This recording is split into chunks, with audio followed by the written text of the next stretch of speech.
Hi everybody, my name is Jimmy and welcome back to Jimmy Does Knitting.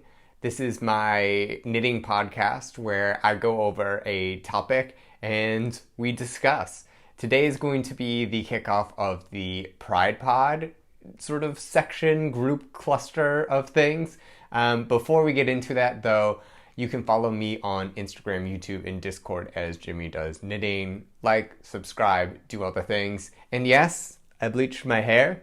I decided that I wanted to dye my hair purple. I was always waiting until, something happened, whatever.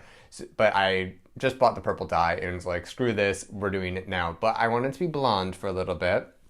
It's very appropriate pride, the gays bleaching their hair before the Pride Month or anything. So yeah, that's what's happening with me today. And I am wearing what I would consider something that would be like appropriate to knit for Pride. So just in general, I'm not like a rainbow knitter. I don't think Pride knitters, but I do think that there are sort of like gay outfits, and this is certainly one of them. This was my slutty summer shirt from last year. I'm always on a quest to find like a beautiful slutty summer shirt. This one was knit in onion nettle sock yarn, and it has this really nice drop stitch motif. And this was a drafted pattern by me, and I don't have it up for sale or anything. It is similar to one that is out there. I'm not going to name the pattern, but if you see it, don't buy it. It's a crap pattern. It's not really good. But yeah, I think that's all the general stuff. Let me get into an agenda. If you don't want to hear a certain part of this, you can always click below for timestamps. I have these broken up into chapters, and then I also have all resources, everything I talk about down below. So let's get into it. The agenda. 1, I have my notes, so we'll do this. I will introduce you. I've already done that. 2, we're going to talk about Pride and like the Pride Pod Mal, which is going on. There's going to be a discussion about charity. We need to talk about Harry Potter. Controversial yet brave statements to be said. And then we're going to talk about what I'm going to knit on for this Pride season. In general, I'm planning on knitting for a Pride season. I'm not going to limit this to just June. In Amsterdam, where I currently am, we have Pride in August. So this will be like a cluster of videos that will continue and grow. There are probably about 3 or 4 that I'm going to do regarding projects by LGBT people, LGBT designers, LGBT yarns, and like gay knits. And what I mean by that is like, yeah, just something kind of like slutty and like something that I would wear out or perhaps in private to sort of like gay type things is what I'm sort of using. And when I say gay, I specifically mean me. But in general, we're talking LGBTQ+, and I prefer the term queer usually because I feel like that's all encompassing and it's a little bit more comfortable for me. But we're including everybody on that sort of spectrum. So let's get into it a little bit. There is a Pride Pod Mal going along, and a make-along is what it is. And in my mind, that's sort of like, there's no really rules. It's like a group of YouTubers and designers and Instagram people that are using hashtag PridePodMal. It's down below in the description if you don't understand me. And it's, they'll draw prizes and stuff like that from there. I just say, and make your queer little knits and like the most fantastic things you want, and then hashtag PridePodMal. I'm not going to be really doing anything with it, but I wanted to put it out there. You can find some community, you can find other YouTubers, other Instagrammers, other knitters and stuff. So that's a resource. I would highly recommend following it. I will be following it, and I'm very curious to see what comes up with that. So that is the Pride Pod Mal. I want to just shout out, I know a couple people are doing stuff with it, like Kevin and Ray of Needles at the Ready, Michael from Piece for Feast Crafting, Cabin Boy Knits, I think, signed up for it. Gary Knits, Gary Rides, I think, is organizing it. And Sam from Irish Farm Art. So check their channels out, see what's happening with them. They'll probably be doing a giveaway. I'm not going to do a giveaway, which brings us into the next one, charity. So I am going to be donating 50% of profits from all of my designs in the month of June to charity.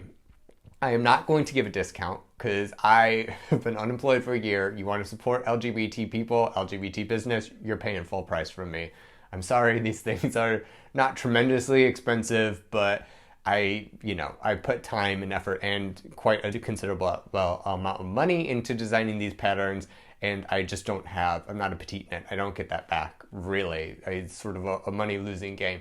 But I did wanted to do a charity thing that is going to help people. So I have a couple of designs. Let me get some over here and I will be right back. So I have a couple of my designs here that I can show you. I have some accessories. I have Does Diamonds cowl and hat pattern. The hat pattern I think is my most popular pattern, but it's just this motif of like a twisted 1x1 cable to create these diamonds, and I think that it's really cool. I have the cowl and hat. This is the hat. You can barely see this. It's a little bit blown out. I wore this all winter. This is my preferred winter hat. I also have like fun projects like this Dazzle camo cap, which is based on the concept of Dazzle camouflage, and it's a good stash buster, I think, and quite fun. And then I have like a hoodie that you can go and look at. It has this really nice detail of like a welt over here, and it's constructed actually in one piece flat, and then you like sew up underneath. I will put a picture of it up if I have not already. And then another one that I've designed that has just come out is the Troy Boy, which is a very simple, basic drop shoulder, top down menswear piece. It is in fingering weight yarn. It has this nice detail of like a seam. You can't really see it here very well, but there's either an easy version where it's just sort of like this faux seam, and then it goes into the cuffs and it goes down into the hem. I've talked about it a bunch. I have a whole Troy Boy video if you want to go and actually learn sweater techniques and make it with me. It's all there. Also, all this stuff is linked down in the description below in Ravelry. So these patterns and more will be not on sale, but they will be for the month of June, available to purchase, and you can go and do that. 50% of all sales is going to go to one of my favorite charities, and that is the Ruth Ellis Center. So in my mind, how I do charity is I usually give to LGBT causes of some sort. I like to donate to things that provide like safe spaces, food, shelter. Like I think basic necessities, I mean healthcare is also one of them, but those sort of things are what I prefer to donate to. And then I also really like to donate local, and a lot of my stuff and income and whatever is in America, and I grew up in Metro Detroit, and so the Ruth Ellis Center is in Detroit. It provides a bunch of stuff, community, housing, like a place to hang out for people in that area, specifically youth, LGBT. Most of them are people of color, and so that's where I'm going to donate the money from my pattern sales from. So at the end of June, I'll post all about it. I'll do a transparency post, but I wanted to let you know that that's where I was going to. The website for the Ruth Ellis Center is in the links below. I just want to tell you that they provide trauma-informed services for lesbian, gay, bi, attractional, transgender, and questioning youth, young adults, with an emphasis on young people of color experiencing homelessness, involved in child welfare system, and experiencing barriers to health and well-being. So it's a great place. It's like one of my go-to donating people. Go and do that. If you don't want my money going there, you can feel free to donate to your local LGBT center or another charity that is important to you. I tend to, in general, donate a couple to a couple of charities around Pride. Usually around like big events, I donate. So like Christmas, Pride season, I donate. Thanksgiving, I donate some food, that sort of thing. So that's sort of my charity outlook, and that's how it is going to happen. There will maybe be a flash sale for like 24 hours at one point on some of my patterns. I haven't decided yet, but I think that might happen. But I would say go buy now. You'll be supporting me. You'll be supporting other LGBT people. And I think it's a great cause and a little bit nice. And that's how I'm celebrating this Pride Pod Mel. I'm not doing giveaways. I don't have the funds. I don't have the yarn. I just, it's not what this channel is set up to be. But I do think giving back is really important. Let's get into Harry Potter. This is going to possibly piss somebody off. It will piss somebody off. So if that's you, you can either skip or like do some self-reflection. Harry Potter is really big in the knitting world in a way that I wasn't suspecting. I joined the knitting world, let's say in 2021, 2022 is when I actually started knitting, and I was shocked at how many people were like really into Harry Potter, which is like fair. But it is written by J.K. Rowling, and J.K. Rowling is a bad person. She is bad. She's great. She created this wonderful world and that you find magic in and all this stuff, but she is not a good person. Not only that, she is a billionaire with the funds to create active destruction towards other people, and she is using them, especially towards the trans community, but you know, in a broader sense, other people too. So this is not somebody that I think the knitting community, the queer community should really support, because it's not like somebody being like, I don't like gays. It's somebody who's actively doing harm against the community.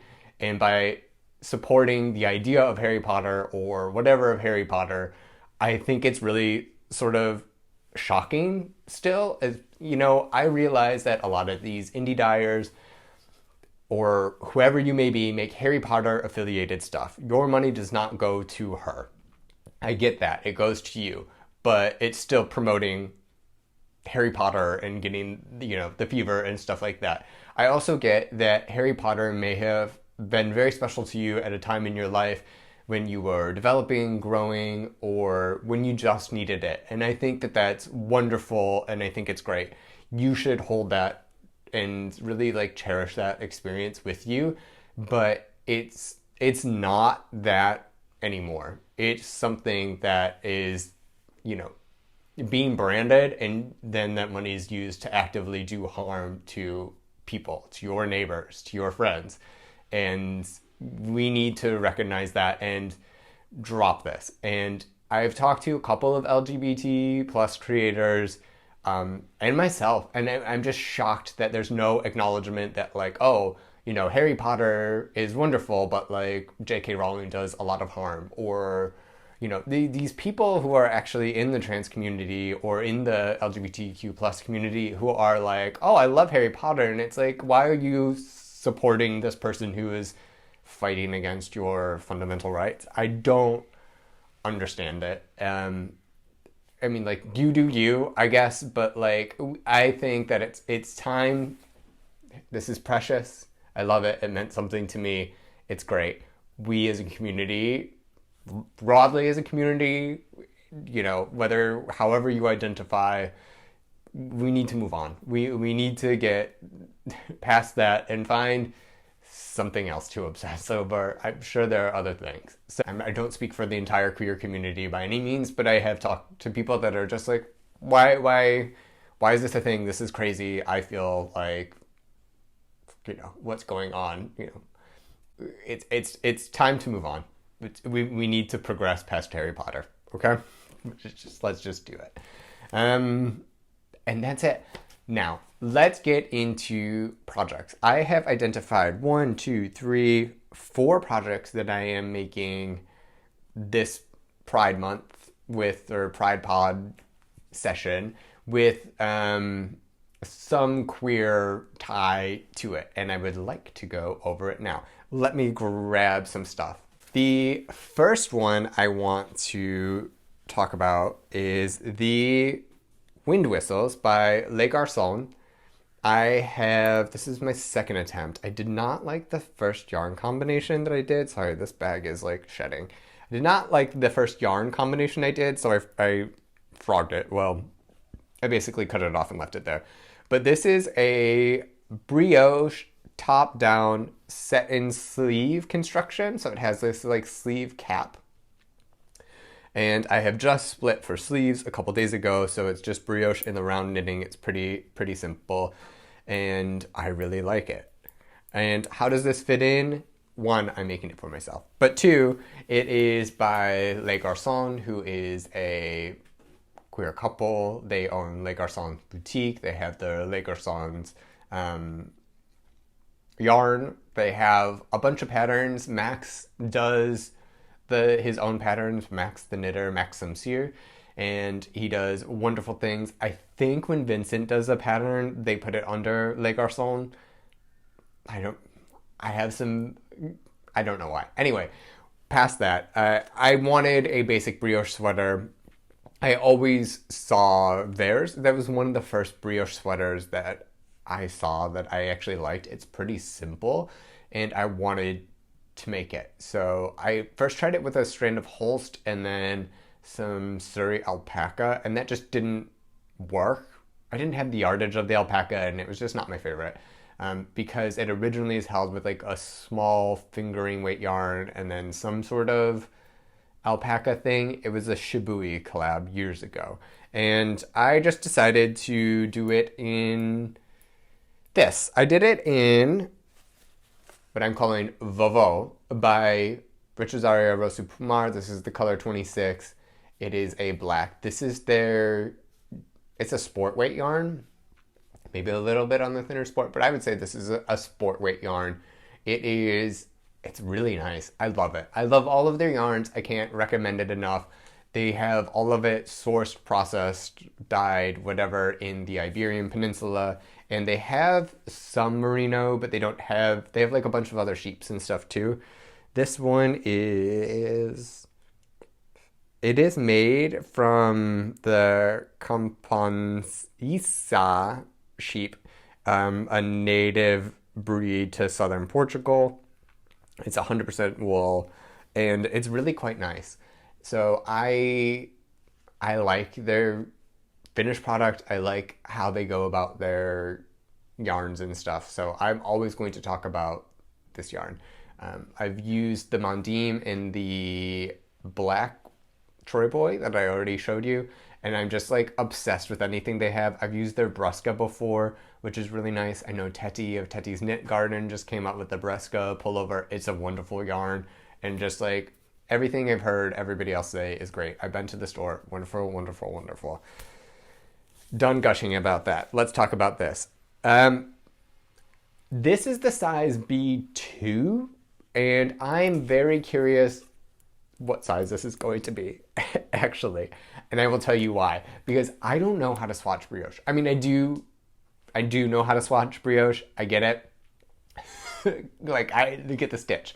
But when I swatched and blocked, just about anything I was getting was like 14, 15 stitches per 4 inches, 10 centimeters. And the gauge was like 17. And so I went down, this is supposed to be roughly, I think, a DK weight pattern. So I went down to a sport weight, and then it called for 3.5 millimeter needles, and I went down to a 3.25.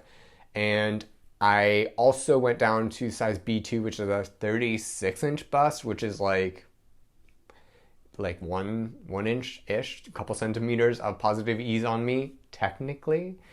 But I don't know how big this is going to be because my gauge is so weird. So the swatch was like super huge. This seems to be bang on gauge without blocking. Maybe it's a little tighter than gauge, but I expect this to be larger than the gauge that it's called for when it's final, if that makes sense. So I'm guessing what size this is going to turn out. I think that this will be, based on the fabric that I've created right now, I think it might be like, it's within my preferred size range, which is roughly 39 to 42 inch circumference around. So I think it might be maybe a little shy for that, but that's fine. Because of the cap sleeve construction, I didn't want anything so big because the construction follows the shape of your shoulder. I mean, everybody does raglans and drop shoulders and stuff these days, but this is a drop shoulder, by the way. But like this has that, you know, the sleeve cap that you would have from like a seamed garment that you have knit, you know, with that funky shape that looks kind of like this. It has that same sort of form-fitting thing. So you don't want this to be really much larger than you would. I mean, like, you don't want it falling off the shoulder because then you have, you know, the seam here and then the shoulder cap, and it just doesn't fit. So you do want it to be somewhat fitted because of that. And then you can see, I don't know if you can see these details. My brioche, this is my second ever brioche project. I knit a hat in the round once, and then I was like, you know what, let's order 100 euros worth of yarn to do a full-on sweater.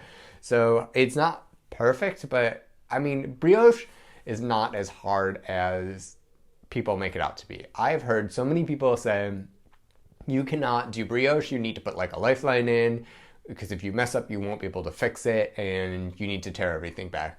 That is a lie. That is false. That is not true. I have had many things that I have been able to fix on this, whether it was, you know, only picking up like one of the plies of the strands, or I, you know, did something a little funky.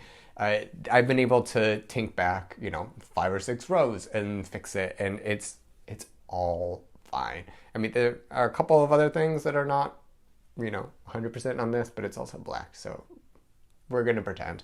But overall, it's you know, not so ambitious. You can follow the pattern. Brioche has a really nice rhythm to it, and especially now that I'm in the body in the round, it's my easy knitting project. I'm going to go on holiday. Well, I'm on holiday now when this comes out, but I'm going to go on holiday soon, and this will be, you know, my easy knit that I can take on the plane. I don't need a pattern. I just know that I have to knit to a certain length, do some 1x1 ribbing, and then cast off. So it's easy enough for me to take on holiday and not have to worry about finishing mid-row or getting distracted or anything, which is really good because I wanted to get to this point. There is a lot of shaping up here. It has sort of like a saddle shoulder, and then it goes to the sleeve cap, and it has like a little tiny bit of a raglan. So it's a really well-written pattern. It's incredibly clear, but you do have to keep track of where you are so you don't miss the increases or whatever. So that is, I guess, this for now. I'm very much looking forward to this. I've been wanting a brioche sweater for a while, and then this was like the one that I was going to make. So, and I've tried it on. It looks like it's going to fit all right. It's going to grow during blocking. I'm aware of this. We'll see how it fits in the end. I'm very curious, but the yarn gives a beautiful texture. It has a nice squish. It's like the brioche sweater that I've been wanting to make. So that's really, really, really, really nice.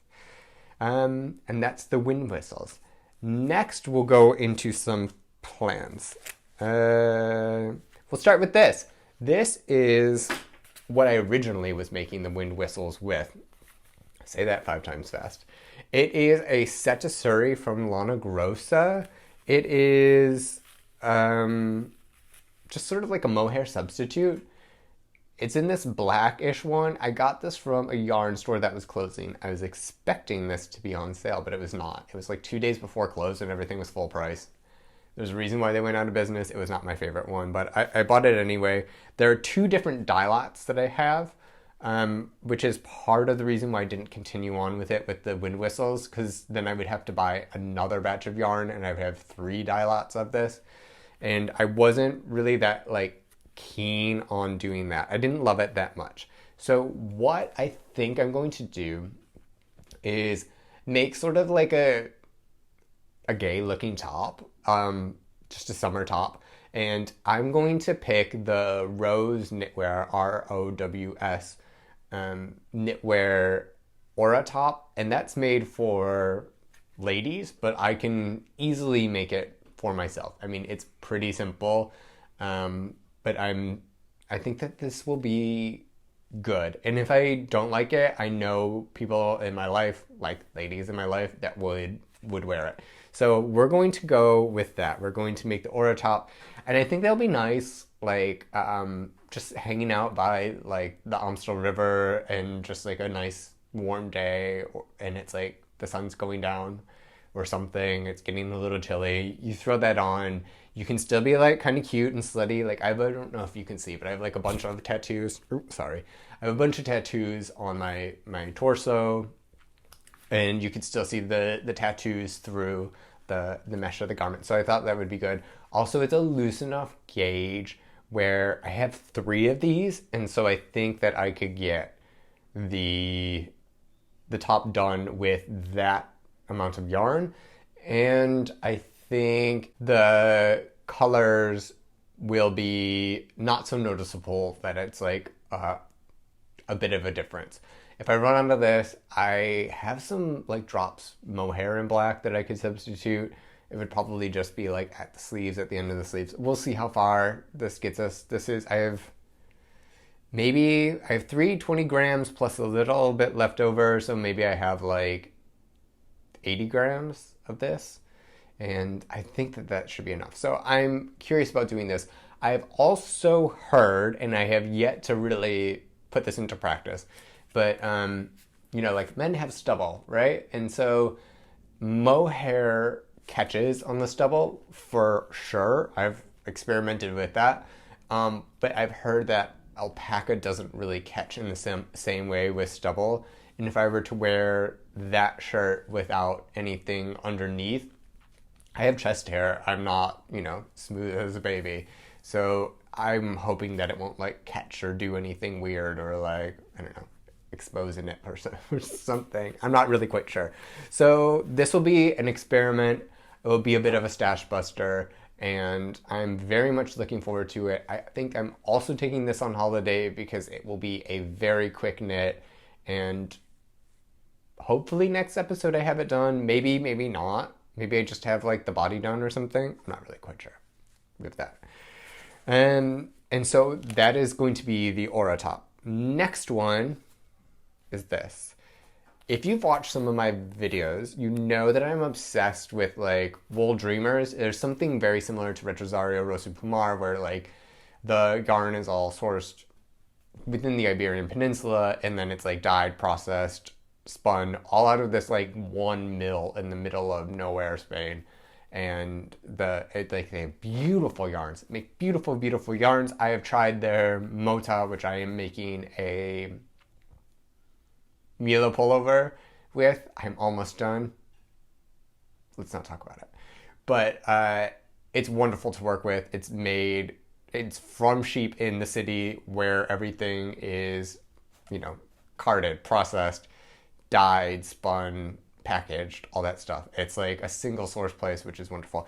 And one thing they do is they have these breeds lines with this like very ugly red sheep.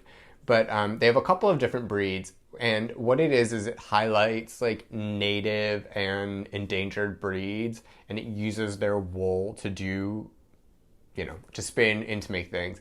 And I was looking at a different one, but they sold out. And I saw this one, which was quite similar, and I just loved it. And this is the Guirra sheep. I hope you can read that. I hope it's not backwards. I'm not really quite sure. And it's this ugly looking thing, but I don't know. It's really cool. It has this the sheep is red, and they mixed it with merino for this. If you look, I don't know if you can see this, but if you look in this, it has that sort of like reddish. It's not exactly an OD whatever. It's like a little bit of a reddish, and it has these like really dark, like subtle guard hairs that are spun into it. And I think it's just beautiful. It has depth. It feels like wool. It feels great. This is their sport weight. I think it's in sport weight or DK. I got their sport weight because it fits the pattern that I'm going to use, and we will discuss. But I looked up the sheep. I looked it up on the internet. I really couldn't find anything. I looked it up in my Fleece and Fiber source book, which is like the Bible of all of these things, and it wasn't there, which surprised me because they have like bajillions of breeds of sheep. So I'm going to read what's on the label, and then we can discuss this yarn. So it's the direct descendant of the African Beni Asen breed from the Moroccan Atlantic coast. Its high rusticity is remarkable since it allows the animals to survive in such a hostile environment with high temperatures and low rainfall. They have the ability to take advantage of very poor pastures with low nutritional value. This sheep also uses products and derivatives of agricultural crops in the Valencian orchard area as almond shell, olive branch, citrus, etc. It is currently classified as an endangered native breed. These sheep provide us with Antrafina wool between 24 and 28 microns. Besides, its characterized reddish color stands out in the abundance of serrata, which is a greasy substance that helps protect the wool. Some of the English on this is not great, but you get the general idea. It's like, a breed of a conservation sheep. And it was fairly affordable. Like, Wool Dreamers has pretty affordable yarn. Shipping may or may not, but like their yarn is pretty affordable and it's nice. And I like working with it. So this is going to become the modern Mudcloth. And that is by Chin Mathews, or Chin to Tog, like chain two together almost. They are a queer black designer, and they have this modern Mudcloth pattern, which I'm obsessed with. I think it's wonderful. It's not getting the attention that it deserves. If you would like to do a make along, let me know, because it's going to be a little bit before I cast this on. It might be a couple weeks, and I'm like into it. Let's do it. Let's do it. So it says like DK or sport weight yarn. I got the sport weight, like I said. I know I knit a little loose, and what I'm going to combine this with is at the moment a secret. But I have an idea, and I thought that this being a little bit thicker but still sport weight would be a good match for the contrast colors that I want to use. So that is the plan with this. And then if I have leftovers, this is not a gay knit, but like Sylvia Watts Cherry just came out with a cowl that looks like it would go very well with the modern Mudcloth, and then it would use the same yarn. So I would be very excited to knit that after the modern Mudcloth. But yeah, so that is my next big sweater project. I may have like ordered a lot of yarn. It was a low buy year. I didn't buy any yarn until like March this year, and then I had that video that was like 15 sweaters I planned to knit, and I'm like going through them, and I've ordered so much yarn that I need to stop. I need to stop because I have some really big projects coming up, and I have just like too much yarn. I think I have like 6 or 7 cones on the way, in addition to a sweater's quantity of this, like a sweater's quantity of the contrast color. I bought a sweater's quantity for a brioche sweater. The Mota that I have, also from Wool Dreamers. I just have like way too much. And then I have a couple of sweaters quantities in stash that like... Anyway, those need to be knit up. They all have a project to go with them. It's not like I am just buying yarn and hoarding it. They all have a project that I'm going to knit with them. We will discuss those as they come up. So it's not, stash to have stash where we're being efficient. My stash is actually a lot of either future sweater quantity projects, or they are leftovers. That's basically my stash. And I've been trying to get through a little bit more leftovers, but at the moment, I have fumbled. Princess has taken a tumble.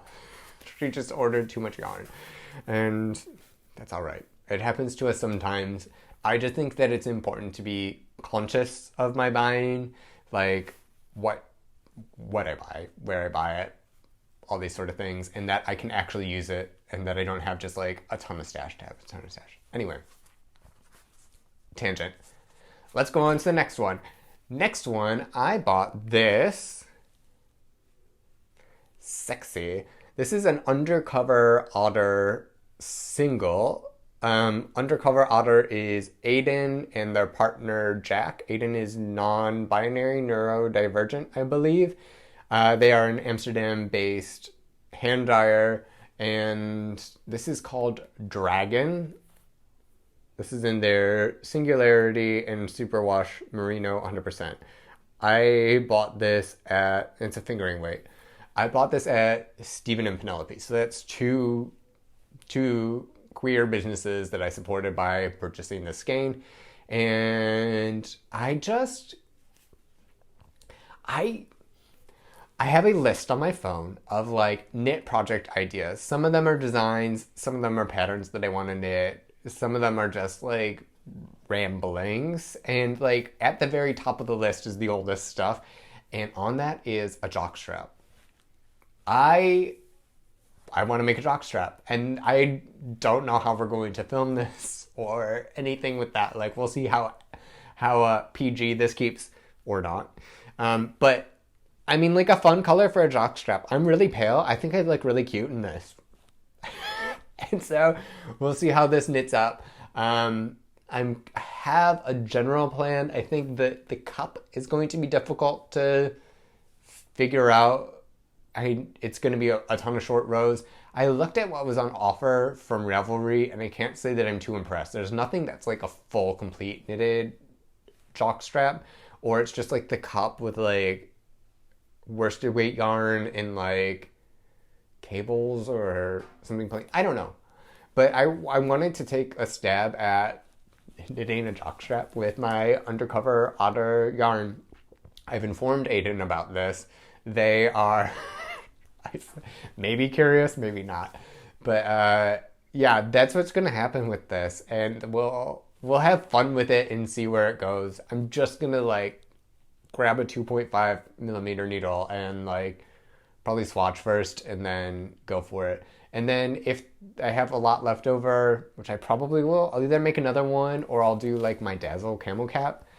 Like, this is a fun stash buster with like a crazy yarn, and then like a solid one for my stash or something might be cool with that. So we'll see where this goes. I'm very curious, and I don't know how it's going to fit. Like I can draft a pattern. I know how to do that, and then like it's not going to be much knitting if I have to rip it out. But we'll see. We'll see.